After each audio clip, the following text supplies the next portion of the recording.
You need peace. You need peace in your life. You need a peace that surpasses all understanding. You need for God to come in and fill those voids to where you're hurting. You need God to come in and fill those voids for where you felt so alone and that you didn't know what to do when your back was against the wall. You need peace. You need a peace that's beyond your circumstances. You need a peace that no man can understand. Because a lot of times we go through life stressed out, worried about how we're going to go from day to day. And sometimes it's not even about stressed out going by from day to day. A lot of times it's just about, what are other people going to think about me? How are people going to view me if I don't, or if I do take this road? And I think that's a lot of people's issue when it comes to serving God. As a matter of fact, that was my issue. What are people going to think if I decide to take this walk, to follow God, to put him at the forefront of my life, to make all of my decisions based upon his approval? What are people going to think? That's a struggle that a lot of people deal with. I'm speaking some truth to you. But what does it really matter what people think about you and what you're doing when it comes to doing things of God? What does it matter that you're so consumed or concerned about what people of the world think about what you're doing for the kingdom? That's a hard battle. When you're so caught up in the world and so caught up in this world's systems, and you don't really have any concern about God's system and his order, the way of things should be, you find yourself frustrated because you're caught. You're caught between two worlds. One world is right, in which you don't always want to do, and the other world is not right, in which you find all your fleshly desires, all your fleshly temptations just come to pass, and you're just having yourself a ball. But when God calls you, he has a way of getting your attention. And no one can explain how it works, but only God knows how he works. You have an intuition and you have a logic. God will work through both of them. As a matter of fact, he'll use a mechanism that you don't even know you have. He will attack you just to get your attention in ways that you find, oh my gosh, what is, I never experienced this type of feeling in my life. What is this, God? Is this you or is this the devil?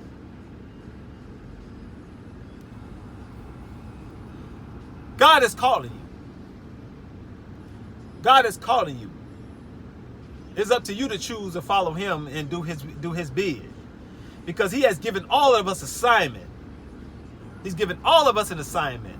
But if you don't have peace in your heart, if you don't have forgiveness in your heart, if you don't have that desire to seek information to improve so you can hear from God from the right perspective instead of listening from a selfishness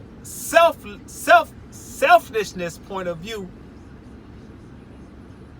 you're never going to have any peace. Peace. Peace gives you the view. The view. It gives you the ears to hear. It gives you the knowledge to understand that when God is speaking, that you can hear him clearly. Because your mind is at peace and your heart is at peace. Even though your whole world could be crumbling down around you, you don't know whether you're coming and going. But you have that unshakable peace that God has instilled inside of you so you can hear him. Now, it's up to you if you choose to let his voice ring louder than the chaos that's going around you. Because that chaos around you is hindering your peace, and that hindering your peace is stopping you from hearing from God. It is stopping you from hearing the greatness and the goodness that God has in store for you. It's stopping you from living God's best that he has for you.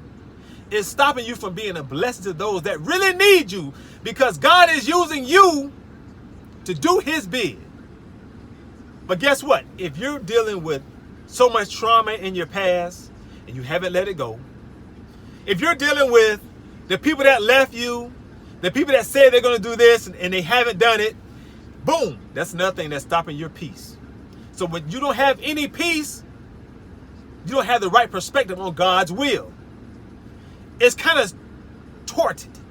It's not fluid. It doesn't go smoothly the way God orchestrated for it to go, because it's not him that's causing the problem. It's you. You're in the way. You're the issue. It's not God. God gives all assignments. Are we going to trust him during the process? Are we going to trust him to reveal things that only he says he's going to reveal in your life? Or are you such a mold that I need to see it now?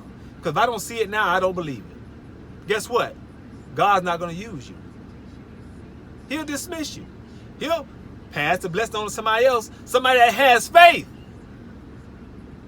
And they're not concerned about what they see. So people, children of God, ask God for peace. Ask God for peace above all things. Ask him for peace so you can receive his love, so you can receive his honor, so you can go out and do his will, and so you won't be so judgmental over little things that are insignificant, that has nothing to do with God's calling on your life. All that is chaos material based on chaotic behavior. We got to let God use us. Even though we want to, we don't want to. We got to let God use us. And I know, I can hear people talking now. But I'm not ready. Well, when you going to be ready? Do you have a date on that? No, you don't have a date. You know why you don't have a date on that? Because you don't know when your last day is going to be. You don't know when you may not even have an opportunity to say goodbye to the people that you love. So the best time, and the only time that is right now. Give your life to Christ. Because tomorrow is not promised. It's okay to plan, to have your mind set on something, but guess what? At the end of the day, tomorrow is not promised to you or anyone. So there's no such thing as, oh, I'm not ready yet. You better get ready. You better put yourself in position or you will be lost.